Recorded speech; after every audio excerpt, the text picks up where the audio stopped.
is Aris. Today I wanted to talk about the lesson learned what I get from the Nobel laureates, one of the Nobel laureates, James Tobin in 1981.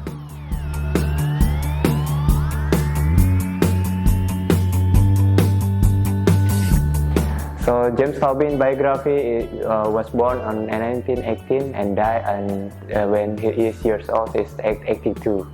And his price motivation is about the analysis of financial market and relationship about expenditure decision, employment and production and price. So the contribution is wide enough. It ranges from the financial market until investment decision, but all of belong in the macroeconomic field. One of concept financial market is a market to raise finance, either is short or long term in the stock market. So he appointed about the one concept of monetary policy when he seeks equilibrium between financial and the real asset, or what we call about the portfolio theory. The real asset that been told by Tobin concept can be divided into two parts. One part is about the exchange rate itself, and the second part is about the equity price paid. So the bonds or any other money in other forms compared to when during the exchange rate part, what we call in the famous word is Tobin tax. Meanwhile, the equity price part, what we call in the Tobin Q. So now let me explain more detail about the portfolio theory from the Tobins. So in the portfolio, we call many, one of the market is money market. The money market provides an overview of the scarcity of the money. It is indicated from the price level through the mechanism of the market. So if the interest rate is higher, then the money more expensive, or the money getting scarce and vice versa. For example, the interest rate is lower, then the money of course more cheaper.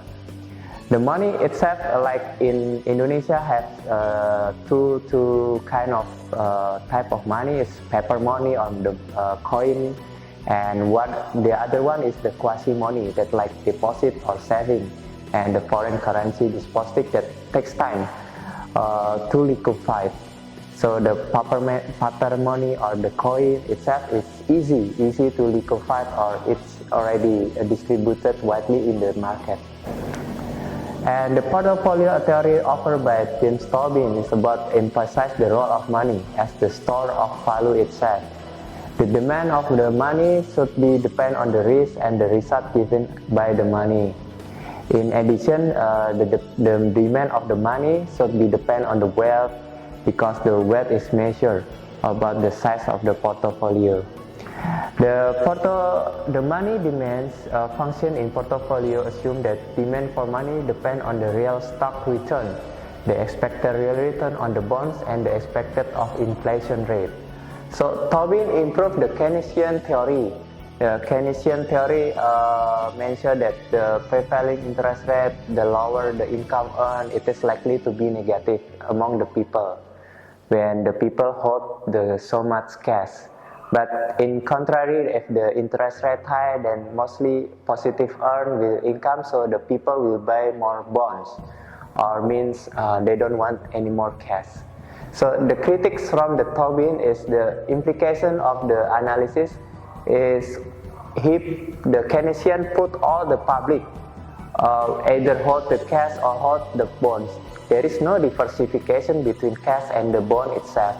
So the individual put some risk.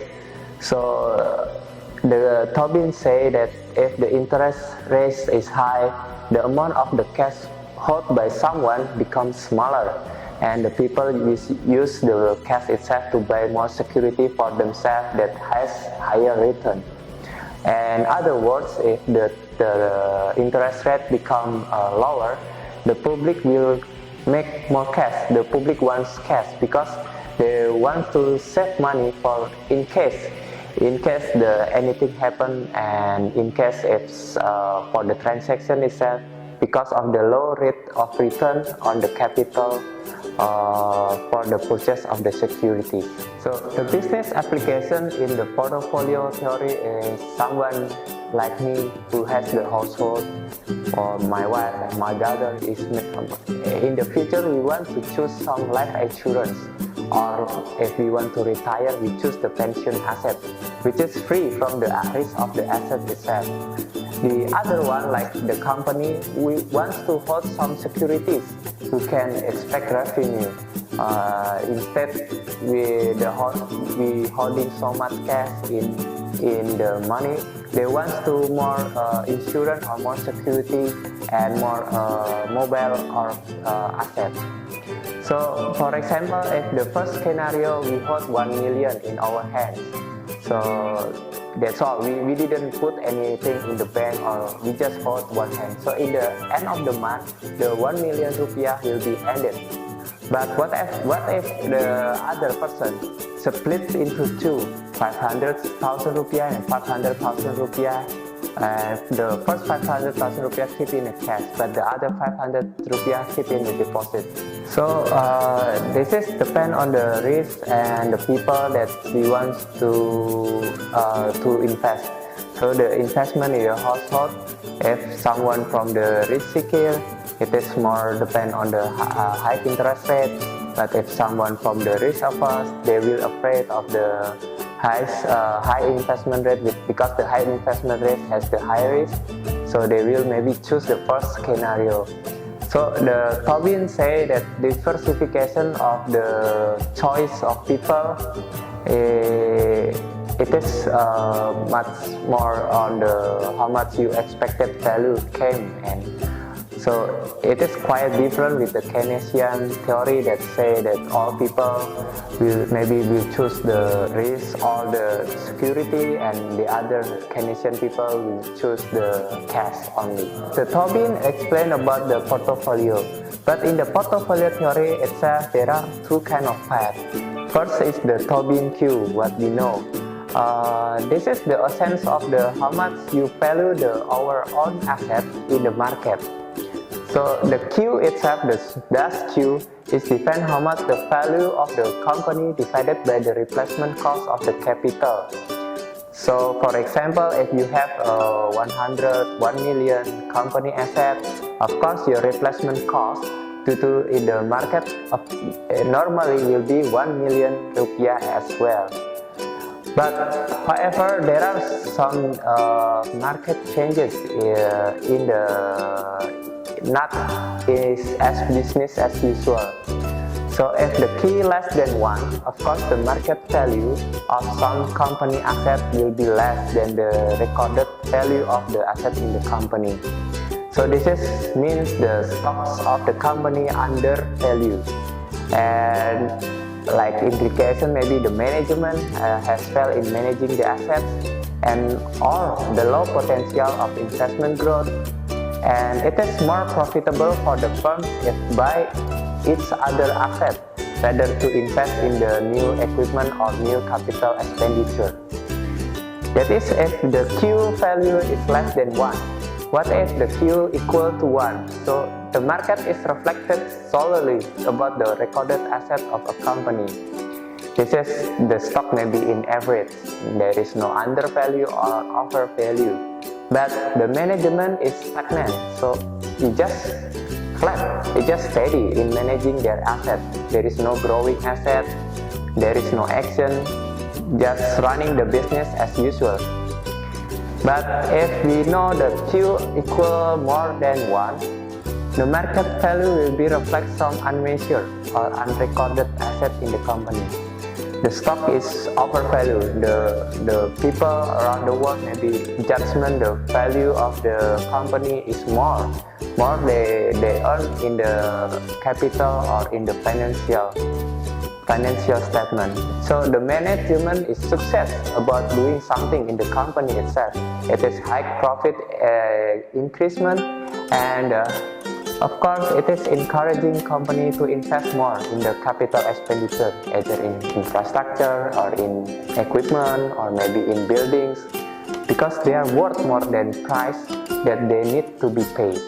The effect of the Tobin Q itself is that the government put some monetary policy, and it is increase the monetary policy or more, the stock price, the equity price will be increased, and the market Q will be also increased. Investment expenditure will become higher as well, and as the result, the output, for example like the building and the equipment, will be also increased. And if the expensive monetary policy increase, in other words, the wealth from the people also increase. And if the wealth people increase, the buyer's demand, the buyer's power or parity will be increased, and the output also will be increased, and means the household wealth or prosperity also higher, and it is good for to reflect the realistic of the market. It is good for the wealth of something for a country. And however, there are some drawbacks. There are pros and cons, of course, in every theory. So in the theory submitted by Tobin for the Tobin Q, it is offer an easy understanding ratio. It is good enough for the preliminary look at the valuation of an asset. It is also tied up in the economic rationale. Higher price asset will be over value, of course. But the contrary side or the drawback is even though the ratio may be indicate of certain valuation, there is no promises it will be reverted of certain amount. So the replacement cost also hard to estimate. We didn't know how much if we demolish a building, how much is the replacement cost to build a new building. We don't know exactly, because money now is more valuable than money in the tomorrow. So determining what cost to be replace the intangible asset, it is like it is hard to measure. It is more difficult because it is related to the brand image and also the intellectual property. That's all what I want to submit about the Tobin Q theory. The Tobin tax theory explain about the foreign exchange transaction. It is a tax based on the foreign exchange transaction. How much the value is around 0.1% up to 0.5%, depend on the country who apply the Tobin tax. So the Tobin tax benefit is to facilitate monitoring of international financial flows. It can generate the foreign exchange reserves that can be used during a period of the currency move in or move out. So there are many authors that analyze or research about the Tobin tax. There are many results. For example, in the 2006 submitted by Hanke, it is volatility will be increased or decreased depending on the market size. Money is good. Money is good. The value of money, it is depend how much we want to put our risk and our revenue or our wealth from it. The value will become increased if the money we want to be more risky, more risk seeker, and the money value can be more less if we just be afraid to do anything, to put more investment in the risk averse or risk averse. And the investment itself already explained by the Tobin Q. It is good investment realistic model. The higher Q, it will generate more prosperity to our household, and if household prosper, of course our nation will be wealth as well. And how to put some money in the other country, or how much the exchange rates is, like the Tobin tax say, it is put some tax on it, and we can hope to generate revenue, and hopefully all the country will apply the same Tobin tax, so no one can put money in other country without taking any risk or without taking any sanction. and it can put some reduce volatility and obtain the stability on the financial market. And that's it. Aris Hartono close this lesson learned, and see you on the next time. Thank you.